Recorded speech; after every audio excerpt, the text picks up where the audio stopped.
Hello বন্ধুরা, জয়াস্থলে তোমাদের সবাইকে স্বাগত। বন্ধুরা, আমি চলে এসেছি আজকে আমার ছাদ বাগানে তোমাদের সাথে ধনে পাতা গাছ শেয়ার করতে।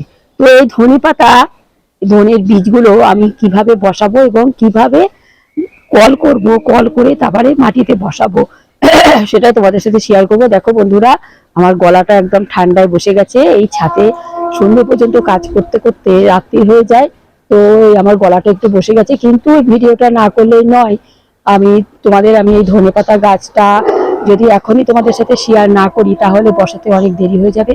এটা সম্পূর্ণ একটা নতুন পদ্ধতি। এই পদ্ধতিটা আমি অবলম্বন করে করে সফল হয়েছি, তাই জন্য তোমাদের কাছে শেয়ার করছি। তাহলে চলো যা যাক, আমি কিভাবে এই ধনে বীজগুলো কিভাবে। বন্ধুরা, আমি প্রথমে কিছু ধনের বীজ আমি নিয়ে নিয়েছি। দেখো, এই বীজগুলো আমি একটা ভালো প্লেন এরকম একটা বাটি বা কোনো একটা নোড়া সাহায্যে ভালো করে ঘষে নেব। এই এই দানাটা থেকে এইটা একটা পুরো ধনে এইটা যদি আমি দুটো করে নিই তাহলে কিন্তু দুটো গাছ হবে। আর যদি এরকম ভাবে বসানো যাবে, এরকম ভাবে যদি আমি বসিয়ে দিই জলের মধ্যে ভিজিয়ে দানা, তাহলে কিন্তু একটা হবে।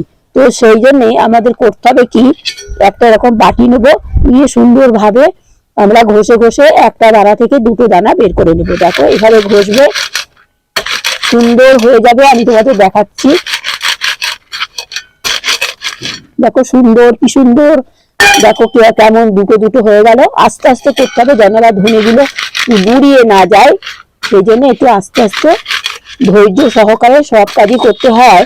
এটাও ধৈর্য সহকারে করতে হবে। যদি আমি একেবারে খুব চাপ দিয়ে দিয়ে করি তাহলে কিন্তু গুঁড়ো হয়ে যাবে। গুঁড়ো হয়ে গেলে কিন্তু সেই বীজটা পুরো নষ্টই হয়ে যাবে, সমস্ত বীজগুলো। দেখো, আমি সমস্ত সুন্দরভাবে একটা দানা থেকে দুটো দানা করে নিয়েছি। এবারে আমি এগুলো জলের ভিতর ভিজিয়ে রাখবো। বন্ধুরা, এবারে আমি এই বীজগুলো দেখো এই জলের ভিতরে আমি ভিজিয়ে রেখে দেবো। একটু চাপা দিয়ে আমি রেখে দেবো। আমি দুদিন পরে এই দানাগুলো তুলবো। একদিন পরেও তোলা যায়, দুদিন পরে। ধনে পাতা এই ধনের বীজগুলো না খুব শক্ত, যেমন এই ধনের বীজ, কাকরোলের বীজ, চিচিঙ্গার বীজ, এগুলো সব দুদিন করে ভিজাতে হয়। আর বরবটি টরবটি সেগুলো সব একদিন করে ভিজাতে হয়। দেখো, আমি এটা দুদিন ভিজাবো, ভিজিয়ে তারপর তোমাদের সাথে ফিরে এসে দেখাবো আমি কিভাবে আবার সেই বীজগুলো কিভাবে কোথায় রেখে আমি কল তৈরি করব।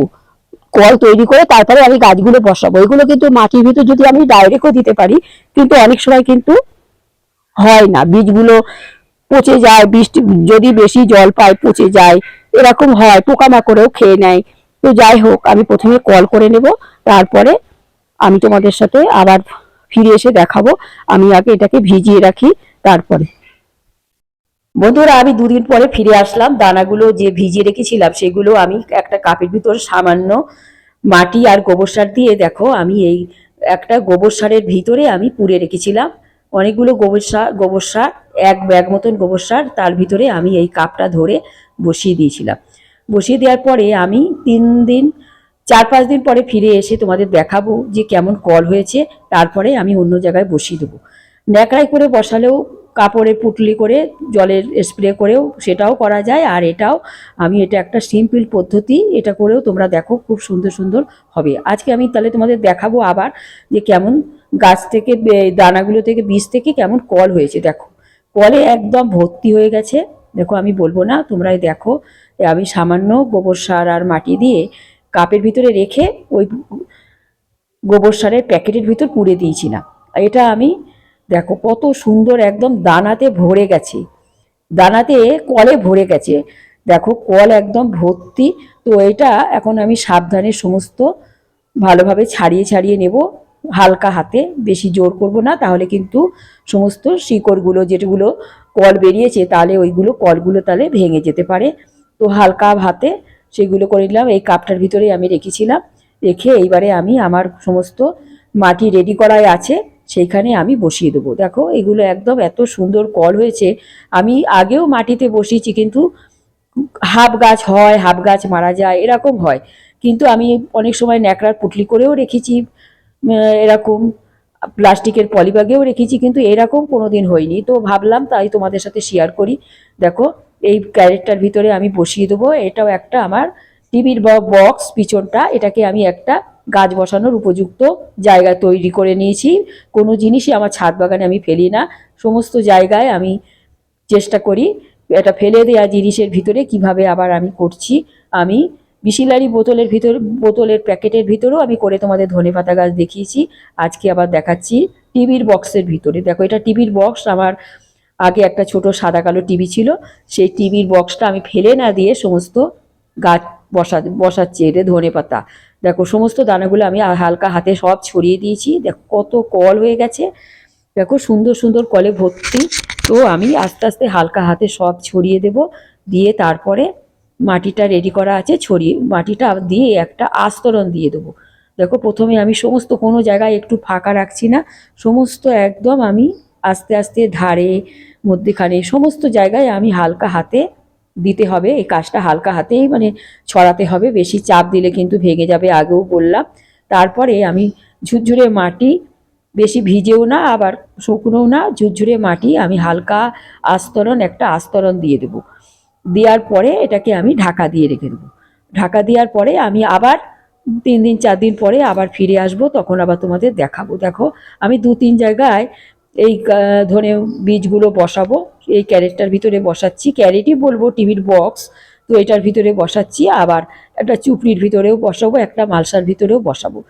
আমি ধনে পাতাগুলো, এগুলো তো অল্প শিকড় হয়, আর 1 বিঘত হলেই তুলে তুলে তো নিতেই হবে, সেই জন্যে আমি ছোটোখাটো জায়গায় এইভাবে সমস্ত গাছ করি।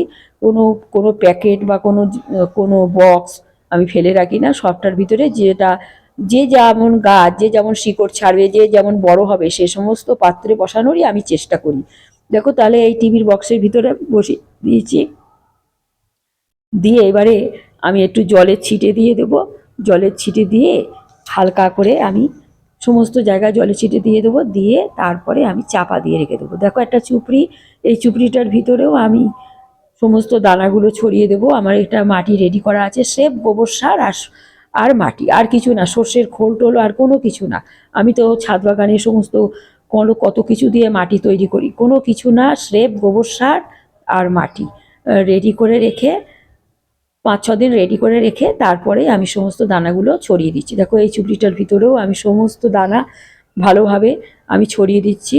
দিয়ে তারপরে যখন আবার ফিরে এসে দেখাবো তখন কেমন গাছগুলো হয়, কেমন কত বড় বড় হয়। আমি তো তোমাদের মাঝে মাঝে দেখাই, আমি যখন সবজি তুলি মাঝে মাঝে তোমাদের গাছগুলো আমি আমার যেগুলো বীজ আমি বসাই সেগুলো তোমাদের একবার দেখিয়ে দিই। তো এইভাবে আমি সুন্দরভাবে দিয়ে এটাও একটা হালকা মাটি দিয়ে একটা ঢাকা দিয়ে দেবো, আস্তরণ দিয়ে দেবো আর কি।